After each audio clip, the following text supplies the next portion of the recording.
Harvard University is often treated as a symbol of academic prestige, but its story is bigger than rankings, famous alumni, or a famous name on a sweatshirt.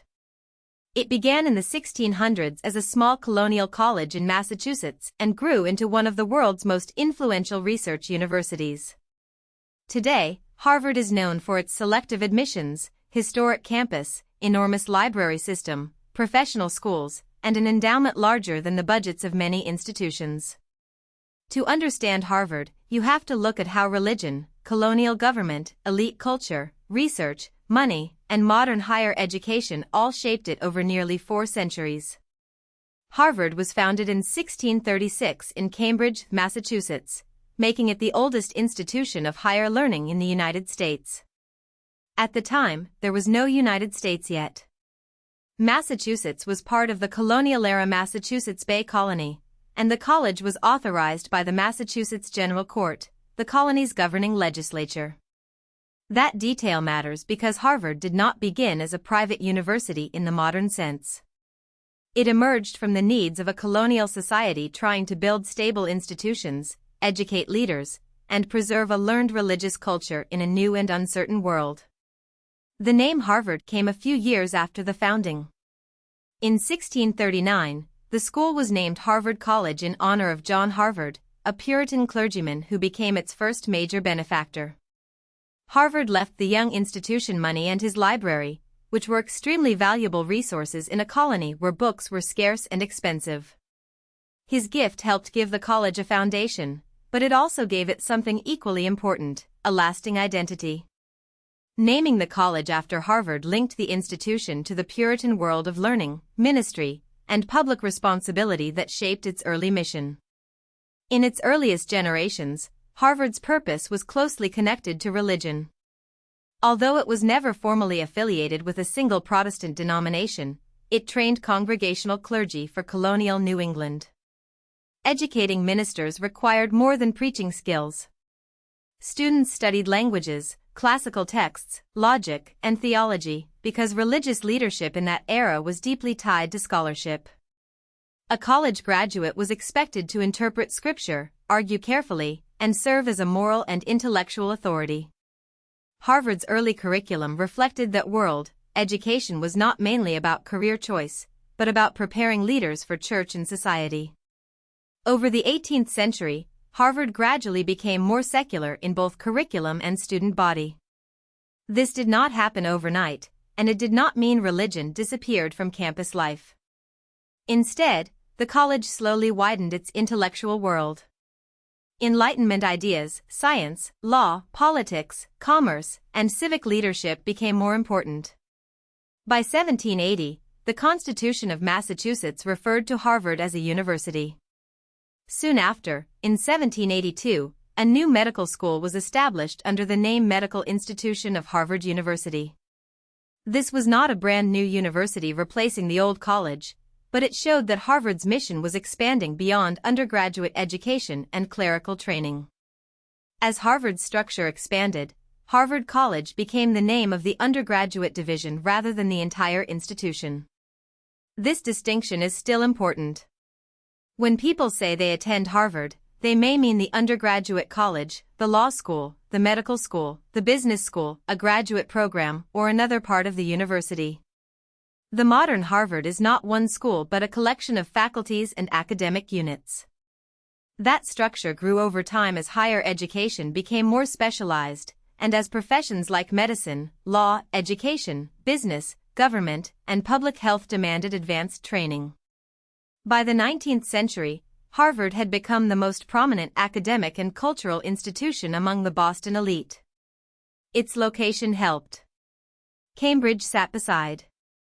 Boston, one of America's oldest and most influential cities, with deep networks of commerce, politics, publishing, religion, and reform. Harvard educated many people who moved through those networks, and those networks in turn strengthened Harvard. Prestige became self-reinforcing. Influential families sent students there, graduates entered powerful professions, donors supported the institution, and the university's reputation grew. Harvard's rise was not only academic, it was also social and cultural. A major turning point came after the American Civil War under President Charles William Eliot, who led Harvard from 1869 to 1909. Eliot's long tenure transformed Harvard into a modern research university. He expanded professional education, strengthened graduate study, and pushed the university toward a more flexible and ambitious academic model. This reflected a broader change in American higher education. Colleges were no longer expected only to teach classical knowledge to undergraduates. They were increasingly expected to produce new knowledge, train specialists, and support advanced research. Under Eliot, Harvard moved decisively into that modern era. In 1900, Harvard helped found the Association of American Universities, an organization created by leading research institutions. This was significant because it placed Harvard among universities defining the standards of advanced scholarship in the United States. Research universities are different from teaching-only colleges. They maintain laboratories, libraries, graduate programs, scholarly publications, and professional schools that generate new knowledge. Harvard's role in this movement helped shape American academia as a whole. Its influence came not just from educating students, but from helping set expectations for what a top-tier university should be. Another important era came under James B. Conant, who led Harvard through the Great Depression and World War II.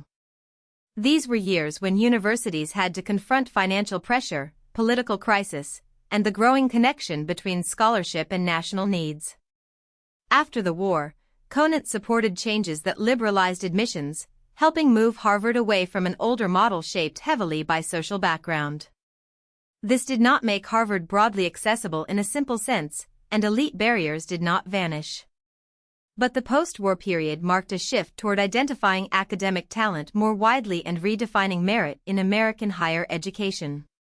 Modern Harvard is organized into 10 academic faculties, along with a faculty attached to the Harvard-Radcliffe Institute. The Faculty of Arts and Sciences includes Harvard College and a wide range of graduate programs in the humanities, social sciences, natural sciences, and related fields. Other faculties offer graduate and professional degrees, including programs associated with medicine, law, business, education, government, public health, and more.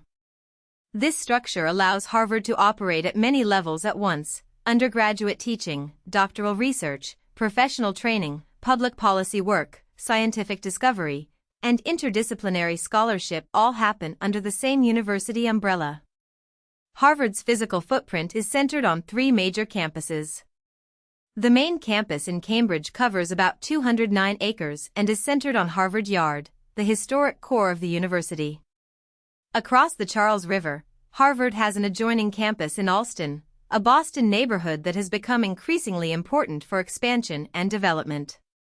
The medical campus is located in Boston's Longwood Medical Area, placing Harvard medical education and research near major hospitals and biomedical institutions. These campuses show how Harvard is both old and constantly expanding, rooted in a colonial college yard, but spread across a modern urban research network. One of Harvard's most powerful advantages is its wealth. Its endowment, valued at $55.7 billion, makes it the wealthiest academic institution in the world. An endowment is not simply a giant bank account for daily spending, it is a pool of invested funds, much of it restricted for specific purposes such as scholarships, faculty positions, research, libraries, or programs. Still, an endowment of this scale gives Harvard extraordinary stability and flexibility. It can support financial aid, attract scholars, maintain facilities, fund research, and plan for the long term in ways that most institutions cannot. Harvard Library is another sign of the university's scale. With more than 20 million volumes, it is the world's largest academic library. That number represents more than books on shelves. It reflects centuries of collecting, preserving, cataloging, and making knowledge available for scholarship. Libraries of this size support research across languages, eras, disciplines, and regions of the world. In many ways, Harvard's library system captures the university's larger story, a small colonial college built around a donated library became a global institution whose influence rests on history, resources, research, and the continuing power of accumulated knowledge. If you found this helpful, please like this video and subscribe for more explainers.